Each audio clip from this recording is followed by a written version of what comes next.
नमस्कार, आप देख रहे हैं एबी स्टार न्यूज। मैं हूं आपके साथ सपना वर्मा। वक्त हो चला है हमारी देवभूमि का। बुलेटिन की शुरुआत हरिद्वार की खबर के साथ।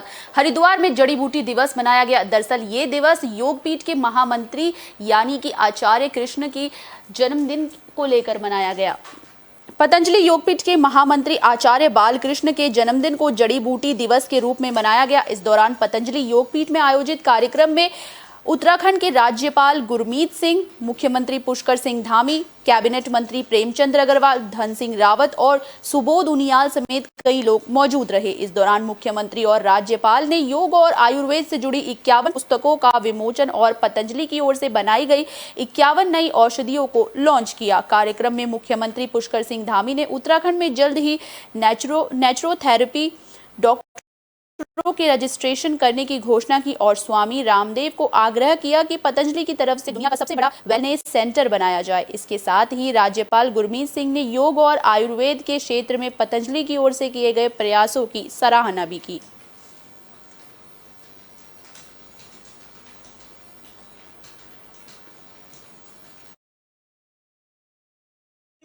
दिवस यह प्रतिवर्ष हम यहाँ पर उत्तराखंड के इस पावन धरती हरिद्वार से हम मनाते हैं और पूरे देश को आह्वान करते हैं जड़ी बूटियों को लगाने के लिए, जड़ी बूटियों के संरक्षण के लिए, संवर्धन के लिए। आज करोड़ों लोग, देश के लाखों लोग करोड़ों जड़ी बूटियाँ, वनस्पतियाँ लगाती है। वो हमारे लिए खुशी और गर्व की बात है। और इस बार हमने जड़ी बूटियों पर आधारित जो वर्ल्ड हर्बल इंसाइक्लोपीडिया के 51 वॉल्यूम्स को भी लोकार्पण किया, जन को समर्पित किया। ये एक बड़ा कार्य था पतंजलि के द्वारा जो किया गया है और जिससे कि पूरी मानवता के लिए इससे लाभ होगा। मैं स्वामी रामदेव जी को, जिन्होंने पूरी दुनिया के अंदर योग को और आयुर्वेद को, आचार्य बालकृष्ण जी का आज जन्म दिवस है। इस अवसर पर मैंने स्वामी रामदेव जी से, आचार्य जी से मैंने अनुरोध किया है कि वो दुनिया का सबसे बड़ा वेलनेस सेंटर उत्तराखंड के अंदर यहाँ बनाए। और हमने उनसे अनुरोध किया है जिससे कि उत्तराखंड का नाम पूरी दुनिया के अंदर जाए। और उन्होंने इसमें सहमति दी है कि जल्दी ही वो जो है इस क्षेत्र में काम करेंगे। और वैसे भी पतंजलि योगपीठ और आचार्य जी और हमारे स्वामी रामदेव जी के द्वारा पूरे योग को हो या मैं कहूँ आयुर्वेद को पूरी दुनिया के अंदर और जन जन का बनाने का काम किया है। मैं उनको बहुत शुभकामनाएं देता हूँ। सबसे पहले आप सबको जय हिंद। आज का दिन बिल्कुल अद्भुत था। आज जो देखा है दुनिया में पहले कभी नहीं हुआ है। 51 बुक्स जड़ी बूटियों के ऊपर, कंपीडियम, लाखों पेज, 51 किताबें जड़ी बूटियों के बारे में। वर्ल्ड हर्बल ये जो एनसाइक्लोपीडिया बने हैं, ये अपने आप में एक बहुत बड़ा इतिहास है।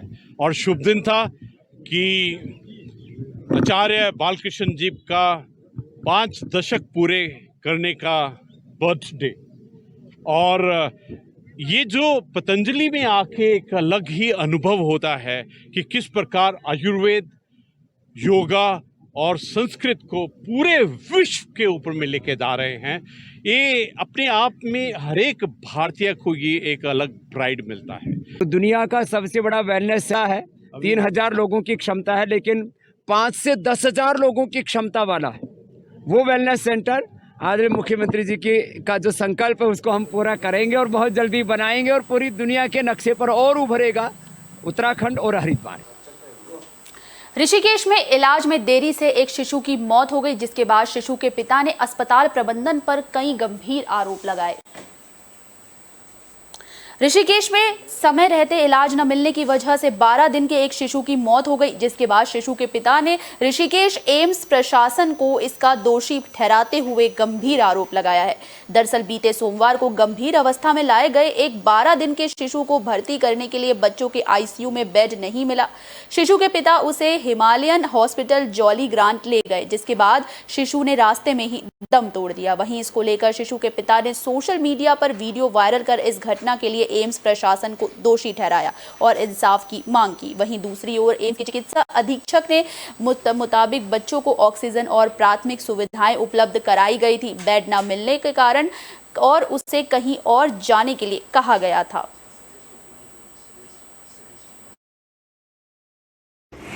परसों मैं 1 तारीख को अपने बच्चों को लेकर एम्स गया था।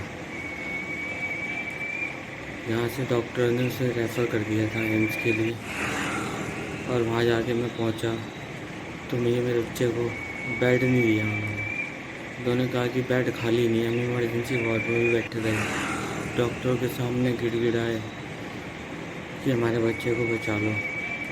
हमारे बच्चे का इलाज भी नहीं करा उन्होंने, और हमें बोल दिया यहाँ पर बेड खाली नहीं है। मैं बहुत देर तक खड़ा रहा वहाँ पे, कम से कम 1-1.5 घंटा मैं वहीं था, फिर भी मुझे कोई सपोर्ट नहीं मिला। सपोर्ट मिलता तो मेरा बच्चा बच जाता। सपोर्ट न मिलने की वजह से मुझे वहाँ से जाना पड़ा, और हॉस्पिटल वालों ने मना कर दिया बेड देने से बच्चे के लिए। अब मेरा बच्चा, मैं यहाँ से जोली ग्रांड ले गया। जोली ग्रांड में जाते जाते मेरा बच्चा वहीं एक्सपायर हो गया। अब हम इतनी दूर से जाते हैं, किसी हाथ से तो जाते हैं कि हाँ भाई एम्स बहुत बड़ा हॉस्पिटल है, वहाँ सब कुछ होगा, अच्छा होगा, अच्छे डॉक्टर हैं, तो हम किसी उसमें तो जाते हैं ना वहाँ पे। मगर हमारे बच्चे को कुछ नहीं मिला वहाँ पे, सब बेकार है वहाँ पे। कहते हैं इतना बड़ा हॉस्पिटल है, वहाँ पे एक बेड नहीं मिल सकता एक बच्चे के लिए। हमारा पहला बेबी था 12 दिन का, उसका पेट फूल रहा था, थोड़ा सा बुखार था, उसे पेट में इन्फेक्शन था। चाहता है हॉस्पिटल वाले कुछ भी कर सकते थे, मगर वो फिर भी कुछ नहीं कर पाए, ना उन्होंने करा। उन्होंने मना कर दिया साफ कि बेड खाली नहीं है बच्चे के लिए। अब फिर यही है कि बस मुझे इंसाफ मिलना चाहिए बस। मामला मेरे संज्ञान में लाया गया है, और जो है ये 1 तारीख की शाम को एक बच्चा जो है ऐसा आया था यहाँ पर, जिसको कि एक लेट ऑनसेट न्यूनेटल सेप्सिस था। तो ऐसे बच्चे को उस समय हमारी इमरजेंसी में पीडियाट्रिक्स विभाग में, बच्चों वाले विभाग की जो इमरजेंसी होती है, वहाँ पर रखा गया। उसको ऑक्सीजन भी लगाई गई थी, परंतु उस समय हमारे पास जो था उसको आईसीयू का जो बेड था, बच्चे के उस न्यूनेटल आईसीयू का बेड, वो उस समय खाली नहीं था। तो उस वजह से, उस बेड की वजह से उस पेशेंट को जो है, उनको पेशेंट को यहाँ ले जाना पड़ा। तो हमारी जानकारी के हिसाब से सारे पेशेंट जो भी हमारे पास आते हैं, सबको हम लोग इमरजेंसी में ट्रीटमेंट देते हैं, अटेंड ज़रूर करते हैं उनको। ऐसा नहीं कि बेड नहीं दिया जाए। और आप सब जानते ही हैं कि जब से एम्स शुरू हुआ है, पहले कितने कम बेड थे, और आज की स्थिति में 960 बेड हैं। धीरे धीरे बढ़ के इतने हो गए हैं। सब रोगियों को कैटर किया जाता है, चाहे किसी भी तबके का हो। अक्सर लोग बिना किसी अपने संबंधी के साथ अकेले भी आते हैं, जो कि डेस्टिट्यूट पेशेंट होते हैं, उनको भी यहाँ ट्रीट किया जाता है, मना नहीं किया जाता है। हम लोग का पास धीरे धीरे जैसे बेड्स को बढ़ाने की प्रक्रिया की जा रही है। देहरादून में कांग्रेस अध्यक्ष करण माहरा ने प्रेस कॉन्फ्रेंस का आयोजन किया। इस दौरान वो केंद्र सरकार पर हमला बोलते हुए नजर आए। कांग्रेस अध्यक्ष करण माहरा ने प्रेस कॉन्फ्रेंस की। इस दौरान करण माहरा ने केंद्र सरकार पर जमकर निशाना साधा। इस दौरान उन्होंने केंद्र सरकार की कार्रवाई को बदले की भावना से कार्रवाई बताया। वहीं इस दौरान उन्होंने केंद्र सरकार पर एजेंसियों का दुरुपयोग कर दबाव बनाने का भी आरोप लगाया। साथ ही राज्य में स्वास्थ्य व्यवस्थाओं की खस्ता हालत पर भी सवाल उठाए। इस दौरान माहरा ने कांग्रेस के 5 अगस्त को राजभवन का घेराव करने की बात भी कही।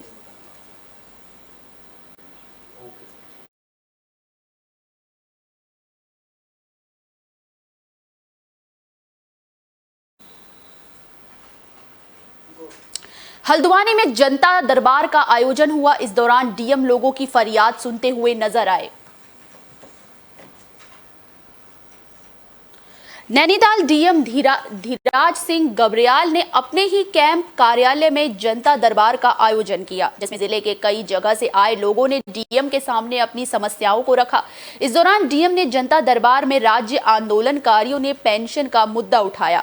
उन्होंने बताया कि सीएम की घोषणा के बावजूद राज्य आंदोलनकारियों को बढ़ी हुई पेंशन नहीं मिल रही, जिस पर जिलाधिकारी गबरियाल ने एसडीएम एफआर को कार्रवाई के निर्देश दिए हैं। हल्द्वानी कैंप कार्यालय में लगे जनता दरबार में शहर की सड़कों में हो रहे गड्ढों को लेकर भी हंगामा हुआ, जिसके बाद मामले में जिला अधिकारी ने 1 सप्ताह के भीतर गड्ढों को भरे जाने के आदेश ईई लोनीवी को दिए हैं। जनता दरबार में लोगों ने सड़क बिजली, पानी, आपदा निधि से कार्य नहीं होने की भी शिकायत है। वहीं इस दौरान डीएम ने बताया कि उनके सामने अधिकतर जमीन से जुड़ी परेशानियों को लेकर लोग आ रहे हैं। वहीं कुछ विभागों की जो शिकायतें मिली है उनको संबंधित अधिकारियों को निस्तारण करने के निर्देश भी दिए गए हैं। साथ ही समस्याओं का समाधान उनके स्तर से हो सके उस पर समस्या का तुरंत समाधान कर दिया गया है।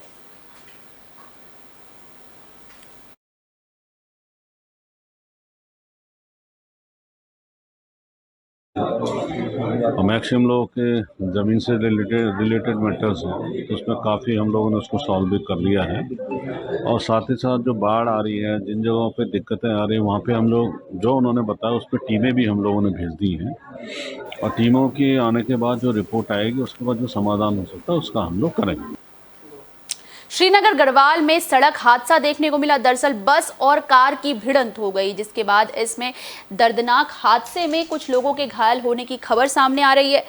नेशनल हाईवे 58 पर मूलिया गांव बागवान के पास रोडवेज बस की सामने से आ रही कार से भिड़ंत हो गई, जिसके बाद इस दर्दनाक हादसे में कार में सवार 5 लोग घायल हो गए। घायलों में से 3 लोगों को नजदीकी अस्पताल भर्ती कराया गया, वहीं 2 अन्यों को मामूली चोट आई है। पुलिस घटनास्थल पर मौके पर पहुंचकर मामले की जांच कर रही है। वहीं हादसे को लेकर कृतिनगर कोतवाल चंद्रभान सिंह ने बताया कि सभी घायलों को नजदीकी अस्पताल भर्ती कर दिया गया है। हादसे में 3 लोग गंभीर रूप से घायल है, तो वहीं 2 लोगों को हल्की चोटें आई हैं।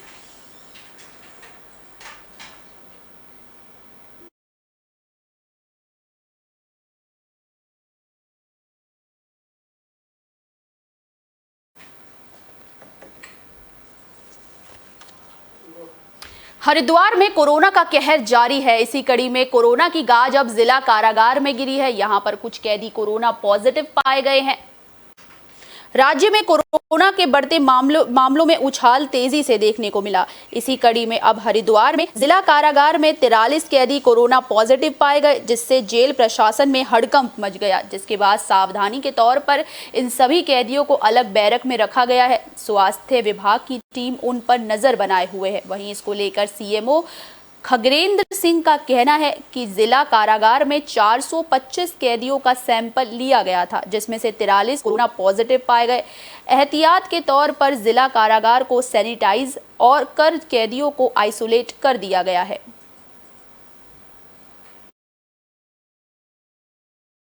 विगत 28 जुलाई को कारागार में जो वर्ल्ड हेपेटाइटिस डे के अवसर पर हेपेटाइटिस का जांच शिविर जो है लगाया गया था, और उस जांच शिविर में जो है कुछ बंदियों की जो है आरटीपीसीआर टेस्ट भी जो है उस जांच टीम द्वारा की गई थी। उसकी जो है आज सूचना प्राप्त हुई है कि उसमें से कुछ बंदी जो है कोरोना पॉजिटिव पाए गए हैं। लेकिन जो 28 तारीख को जो भी जांच हुई थी उसमें भी सब लोग असिम्प्टोमेटिक थे, और आज भी जो है वो सब जो है असिम्प्टोमेटिक है। उनमें कोई ऐसा लक्षण नहीं दिखाई देता है जो घातक। मसूरी में बीजेपी के अध्यक्ष महेंद्र भट्ट के जन्मदिन को बड़े उत्सव के साथ मनाया गया। धूमधाम के साथ उनका जन्मदिन मनाया गया। उत्तराखंड भाजपा के नवनियुक्त प्रदेश अध्यक्ष महेंद्र भट्ट के जन्मदिन को धूमधाम के साथ मनाया गया। इस मौके पर मसूरी भाजपा मंडल की ओर से मसूरी भाजपा मंडल अध्यक्ष मोहन पेटवाल के नेतृत्व पर मसूरी पिक्चर पैलेस चौक पर एकत्रित हुए और एक दूसरे को मिठाई खिलाकर प्रदेश अध्यक्ष महेंद्र भट्ट की लंबी उम्र की कामना की। इस मौके पर महेंद्र भट्ट जिंदाबाद और सीएम पुष्कर सिंह धामी जिंदाबाद के नारे भी लगाए गए। भाजपा मसूरी मंडल द्वारा हमारे यशस्वी अध्यक्ष प्रदेश अध्यक्ष भारतीय जनता पार्टी का आज 52वां जन्मदिवस है, और यहाँ पर सभी कार्यकर्ता बड़े हर्ष उल्लास से उनका जो है जन्मदिन मना रहे हैं। और बड़ी खुशी की बात है और बड़ी हर्ष की बात है कि एक कुशल संगठनकर्ता जो निरंतर चाहे युवा मोर्चा में रहे हों, चाहे प्रदेश की राजनीति में रहे हों, लगातार उनका अनुभव अब प्रदेश के जो है कार्यकर्ताओं को मिलेगा। और जिस तरह का मैसेज उन्होंने दिया है, मुझे लगता है कि कार्यकर्ताओं का निश्चित ही जो है बहुत उत्साह है, और मैं मानता हूं कि संगठन को जो है मजबूती। नरेंद्रनगर में पहाड़ दरकने और भारी बारिश की वजह से सड़कों की हालत खस्ता नजर आई। कुमारखेड़ा के पास रानी पोखरी रोड पर पहाड़ धड़कने और भारी मात्रा में मलबा आने से नरेंद्र नगर रानी पोखरी पर यातायात बाधित हो गया, जिस कारण लोगों की मुश्किलें बढ़ गई है। दरअसल मोटर मार्ग के ठीक ऊपर से NH 94 पर भी पहाड़ी दरक रही है, जिसका मलबा रानी पोखरी रोड पर गिरता जा रहा है। मलबा हटाने के लिए दोनों ओर से JCB लगा दी गई है, लेकिन लगातार पहाड़ी दरकने से मलबा हटाने में कठिनाइयां हो रही हैं।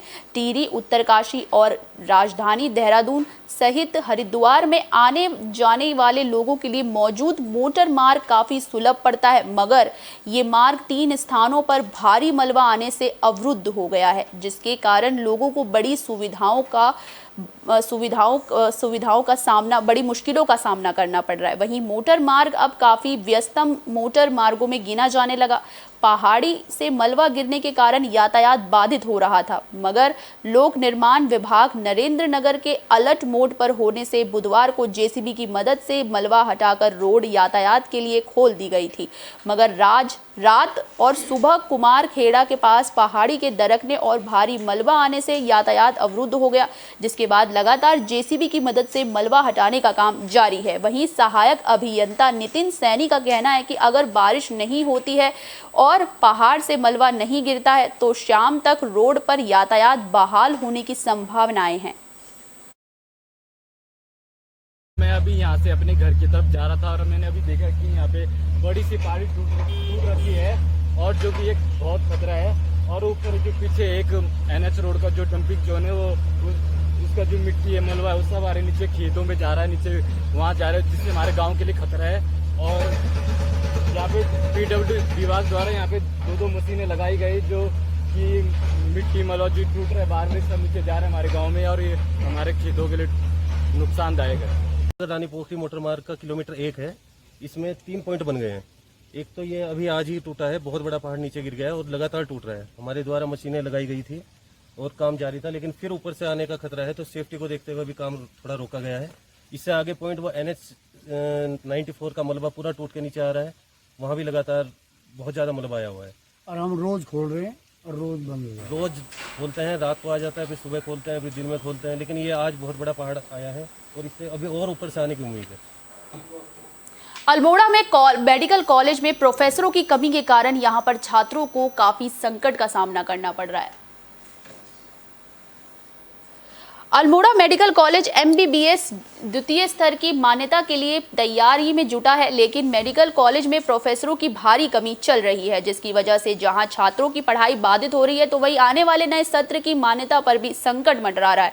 मेडिकल कॉलेज के प्राचार्य CP भैंसोड़ा ने बताया कि वर्तमान में मेडिकल कॉलेज से 30 से 35% फैकल्टी की कमी चल रही है। हालांकि फैकल्टी को पूरा करने के लिए संविदा पर फिलहाल इंटरव्यू किए जा रहे हैं। इसके अलावा इसी महीने सरकार की तरफ से असिस्टेंट प्रोफेसरों की नियुक्ति की जानी है, जिससे कि ये कमी काफी हद तक पूरी हो जाएगी।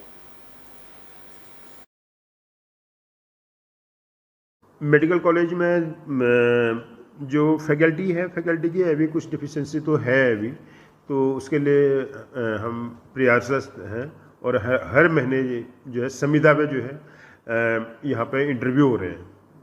तो उसमें जो है वाइस चांसलर उसके अध्यक्ष होते हैं, वाइस चांसलर की अध्यक्षता में DGME और प्रिंसिपल जो है एक कमेटी बनी हुई है, तो वो हर महीने जो है एक तो वॉकिंग इंटरव्यू हो रहे हैं, दूसरा जो है अभी उत्तराखंड गवर्नमेंट ने जो है ये कर दिए हैं रेगुलर फैकल्टी के भी रेगुलर जो असिस्टेंट प्रोफेसर हैं, तो उनके अपॉइंटमेंट भी हो रहे हैं, जो कि अभी इसी महीने 16 अगस्त से शायद 16-17 अगस्त से फिर वो स्टार्ट होने वाले हैं। तो उससे फिर काफ़ी हद तक जो है जो असिस्टेंट प्रोफेसर की कमी है वो रेगुलर है। पौड़ी में दिन दहाड़े अज्ञात चोरों ने लूटपाट की वारदात को अंजाम दिया, जिसके बाद इस घटना से इलाके में हड़कंप मचा हुआ है।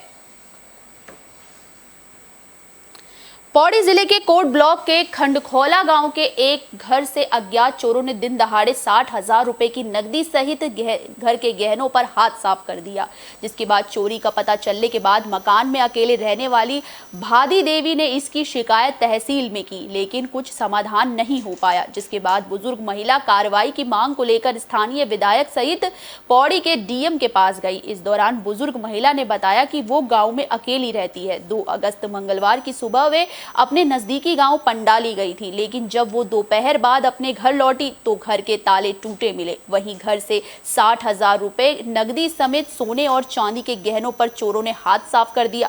वहीं मामले पर पटवारियों की राजस्व कार्य बहिष्कार के चलते उनकी रिपोर्ट तक दर्ज नहीं हो सकी, जिसके बाद बुजुर्ग महिला ने अपने परिचितों की मदद से पौड़ी मुख्यालय पहुंचकर स्थानीय विधायक राजकुमार पोरी और जिलाधिकारी डॉक्टर विजय कुमार जोगदंडे से मुलाकात की। विधायक राजकुमार पोरी और जिलाधिकारी से मामले को लेकर बातचीत की गई, जिसके बाद मामले में गंभीरता से संज्ञान लेते हुए जिलाधिकारी ने 24 घंटे के अंदर बुजुर्ग महिला की तहरीर लिखने के लिए संबंधित राजस्व पुलिस को निर्देश दिए हैं। चोरी मैं का की सो काम पर और वो मेरे बड़ा कोण तक तो सब चोरी जे ना लॉकेट सो ना चली से जुम्मा का सा मांग देगा सो मेरे भी साहब पागल पहला जमाना है 50-60,000 का चोरी मैं गोभी तो सब ताला तो तोड़ा कुंडा तोड़ा ताला भी नहीं तोड़ा। मामला ये जी बनगढ़ से कोट ब्लॉक पंडाली के नीचे खड़कुला गांव है। वहाँ कल मतलब 10:30-11 बजे लगभग चोरी मतलब 2 बजे सुबह 8:30 बजे निकल गए थे घर से और 2 बजे घर पे पहुंचे और घर में देखा कि ताला वुला टूटा हुआ है, अंदर से जो इनके गहने वहने थे कैश था सब निकल गए। इससे पहले भी उसी ग्राम सभा में गैरौल गांव ग्राम सभा के अंतर्गत है ये, वहाँ पे सैंज स्कूल है, वहाँ भी कुछ शरारती लोगों ने अंदर ताला तोड़ के और वहाँ दस्तावेजों में छेड़छाड़ी करी और वहाँ खाना भी बनाया उन्होंने। उससे पहले बनगढ़ से टुंगर गांव है, वहाँ भी चोरी 2 घरों में चोरी हुई, 7-8 लाख रुपए की चोरी हुई। लेकिन अब ऐसे यहाँ कोई कंप्लेंट किसको मतलब कोई मतलब सुनने वाला है ही नहीं। बस अपनी तरफ से ये आग्रह करूंगा कि सभी लोग आजकल पढ़े लिखे हैं, जागरूक हैं, सब लोगों को ये देखना चाहिए कि हमारे गांव में कौन व्यक्ति कहाँ से ये सामान बेचने के लिए आया है, तो उसकी निगरानी करें, उससे कार्ड देखें कि तुम कहाँ से आए भाई, है ना। तो इससे जो है ये चोरियां बंद होंगी। अभी पता नहीं लगता कि गांव में कौन व्यक्ति आया और कहाँ से चोरी करके चला गया। ग्राम पंचायत खड़कोला की निवासी हैं भाती देवी, उनके द्वारा शिकायत किया गया कि उनके मकान में चोरी हुआ है और उनके कुछ गहने और लगभग 60,000 रुपए की धनराशि का चोरी हो गया है। संबंधित पट्टी पटवारी को उसमें मुकदमा दर्ज करने का निर्देश दिया है। 24 घंटे के भीतर उसमें मुकदमा दर्ज किया जाएगा और उसके पश्चात उसमें जांच की जाएगी। संगीन प्रकरण अगर सामने आता है और जांच करने में पुलिस विभाग का सहयोग भी अपेक्षित होगा तो उस संबंधित प्रकरण को पुलिस विभाग को भी हस्तांतरित किया जाएगा अग्रिम जांच। सहसपुर में जल जीवन योजना के तहत पेयजल लाइन का शुभारंभ किया गया। इस दौरान लोगों ने राहत की सांस ली। यहां पर लोग काफी समय से पानी की समस्या के लिए जूझ रहे थे। सहसपुर विधानसभा के ग्राम पंचायत शाहपुर कल्याणपुर में पेयजल से वंचित ग्रामीण वासियों को अब पानी से वंचित नहीं रहना पड़ेगा। दरअसल सहसपुर विधायक ने जल जीवन मिशन योजना के अंतर्गत पेयजल लाइन का शुभारंभ कर दिया है। इस मौके पर समस्त ग्राम वासियों ने विधायक सहदेव सिंह पुनरी का स्वागत किया और चुनाव में किए गए उनके वादे को पूरा करने पर विधायक की प्रशंसा की।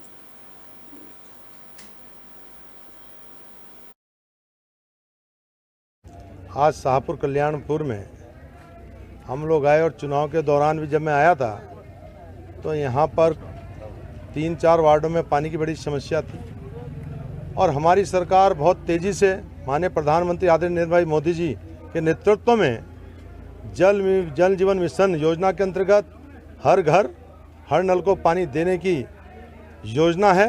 उसी रूप में यहाँ पर जल जीवन मिशन के अंतर्गत पैसा स्वीकृत कराया है और यहाँ पर आज से काम का शुभारंभ किया रहा है, जिससे क्षेत्रवासियों को पानी की जो समस्या थी उससे छुटकारा मिल सके, उनको जो है समय पर पेयजल जो है मिल सके। बाजपुर में बारिश इन दिनों लोगों के लिए सरदर्द बन गई है। दरअसल 2 नालों में निकासी न होने को लेकर यहां पर पूरी समस्या लोगों के लिए उजागर हो रही है।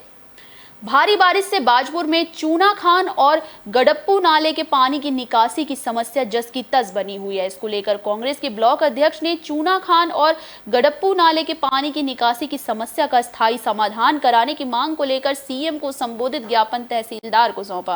उन्होंने समस्या का समाधान न होने पर अनशन करने की भी चेतावनी दी। उन्होंने कहा कि पहाड़ों पर होने वाली बरसात का पानी चूना खान और गडप्पू नाले में रुक करता है, जिससे कि ग्राम झारखंडी, हरिपुरा और जबरान में बाढ़ की स्थिति बन जाती है और लोगों को काफी परेशानी का सामना करना पड़ता है। उन्होंने कहा कि समस्या के समाधान की मांग को लेकर कई बार अधिकारियों को लिखित पत्र भी दिए जा चुके हैं, लेकिन अभी तक समस्या का समाधान नहीं हुआ है। चेतावनी देते हुए कहा कि यदि जल्द ही समस्या का समाधान नहीं हुआ तो वो अनशन करने को बाध्य होंगे।